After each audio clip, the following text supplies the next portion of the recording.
కూరగాయలు తీసుకొస్తా. తీసుకో శివ.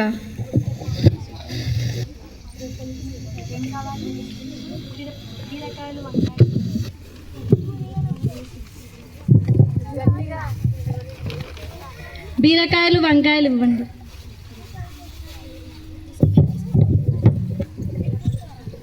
ఇదిగో అమ్మ తీసుకో. ఇక్కడ పెట్టు శివ. అమ్మ తీసుకొ. ఇడ్లీ దోశ వడ తీసుకురా. దేంట్లో తీసుకురావాలమ్మా? వాళ్ళే ప్యాక్ చేసి ఇస్తారు, తీసుకురా పో. సరే అమ్మా. శివ చాయ్ కూడా తీసుకురా. అది దేంట్లో తీసుకురావాలమ్మా?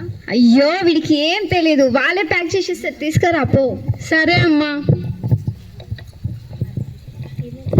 ఇడ్లీ దోశ వడ టీ కూడా ఇవ్వండి. ఇదిగో అమ్మా తీసుకో.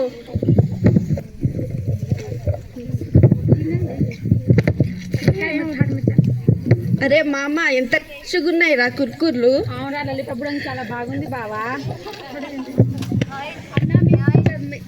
అన్న మీకు సెన్స్ ఉందా? మీరు చదువుకున్న వాళ్ళేనా? అలా ప్లాస్టిక్ ఎక్కడ పడితే అక్కడ అలా పడేస్తారా? చెప్పినవు తీ కాదు. ప్లాస్టిక్ ఎక్కడ పడితే అక్కడ పడేయడం వల్ల కాలుష్యం ఎక్కువ అవుతుంది. భూగర్భంలోకి వెళ్ళి వేల సంవత్సరాల దాకా అట్లనే ఉంటుంది. తొందరగా అట్లా కాదు, లోపలికి వెళ్ళదు, భూమిలోకి వెళ్ళదు. మీరు ఇలా ఎక్కడ పడితే అక్కడ చెత్త వేయడం వల్ల జంతువులు చనిపోతాయి. అది తెలుసుకోండి ఫస్ట్ మీరు. సరే ఎప్పటి నుంచి పాడేయండి. వీళ్ళకి అయితే ఇంత చెప్పినా బుద్ధి రాదు. ఆంటీ ఏంటి ఒక్కరోజు ఇంత ప్లాస్టిక్ వాడతారా మీ ఇంట్లో? ఏమైందమ్మా? మీ ఇంట్లో ఒక రోజుకే ఇంత ప్లాస్టిక్ వాడితే బయట పడేయడం వల్ల ప్లాస్టిక్ కరగదు తొందరగా, అలాగే జంతువులు కూడా చనిపోతాయి. ఇంకా చాలా రోగాలు కూడా వస్తాయి. క్యాన్సర్ వల్ల మనం కూడా చనిపోతాం. ఆంటీ ఇంత ప్లాస్టిక్ వాడకండి. సరే అమ్మ. Okay aunty. చెప్పిన శివ ఇవన్నీ బయట పడేసిరాపో.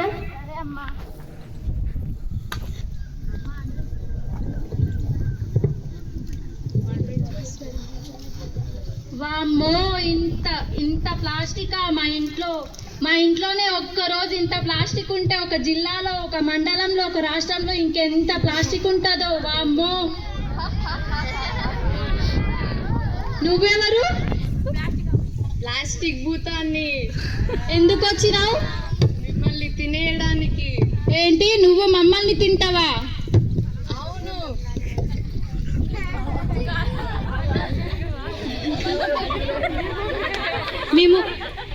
మేము దయ్యాలకు భూతాలకే భయపడం. నువ్వేంటి 2 నిమ్మకాయలు తీసి పారేస్తే నువ్వే వెళ్ళిపోతావు. అసలు దయ్యాలు భూతాలు ఉంటేనే కదా నేను మీరు సృష్టించిన ప్లాస్టిక్ భూతాన్ని. ఏంటి నిన్ను మేము సృష్టించినామా? అవును. ఎలా?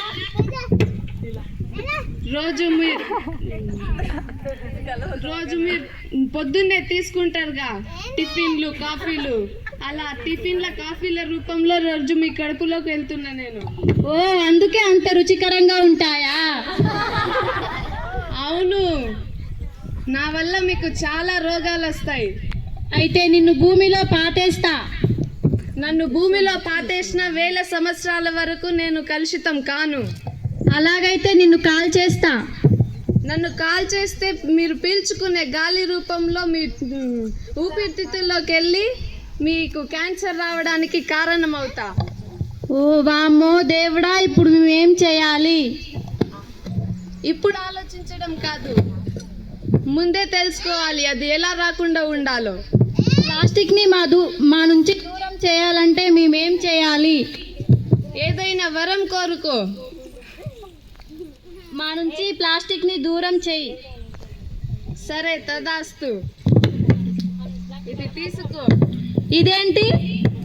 ఇప్పుడు నుంచైనా నన్ను రప్పించకుండా, నా ప్లాస్టిక్ని యూజ్ చేయకుండా ఈ సంచులలో తీసుకోండి. సరే. శివ ఎంతసేపు అయింది నేను పిలిచి? ఇక్కడేం చేస్తున్నావు? ఇతనెవరు? అమ్మా ఇతను ప్లాస్టిక్ భూతం. ఓ ఎలా వచ్చిండు? మనం ప్లాస్టిక్ మనమే తీసుకొచ్చామంట అమ్మా. అవునా, ఎలా తీసుకొచ్చాము? మనం ప్లాస్టిక్ వాడడం వల్ల మన క్యాన్సర్ వ్యాధులు ఇంకా నేల కలుషితం అవుతుందంట అమ్మ. అందుకే మనం ప్లాస్టిక్ వాడొద్దని మనకు చెప్పడానికి వచ్చింది. ఓ ఇన్ని రోగాలు ఉన్నాయా మనకి? అవునమ్మా.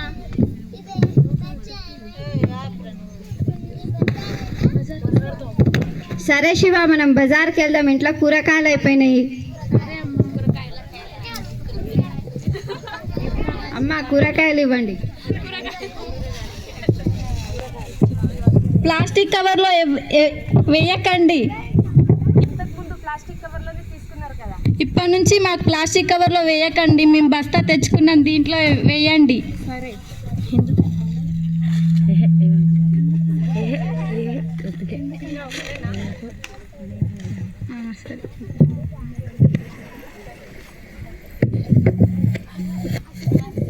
ప్లాస్టిక్ కవర్స్ వాడడం వల్ల మనకి ఎన్నో రోగాలు వస్తాయి. అందుకని మనం ప్లాస్టిక్ని దూరం చేసుకొని ఇలాంటి సంచులు యూజ్ చేసుకోవాలి. ప్లాస్టిక్స్ని ఎక్కడ వాడితే అక్కడ పాడేయరాదు. మనం అన్నీ డస్ట్బిన్లో వేసి ఇంకా ప్లాస్టిక్స్ని అయితే అసలుకే వాడొద్దు, దానివల్ల రోగాలు, క్యాన్సర్స్ అవన్నీ వస్తున్నాయి.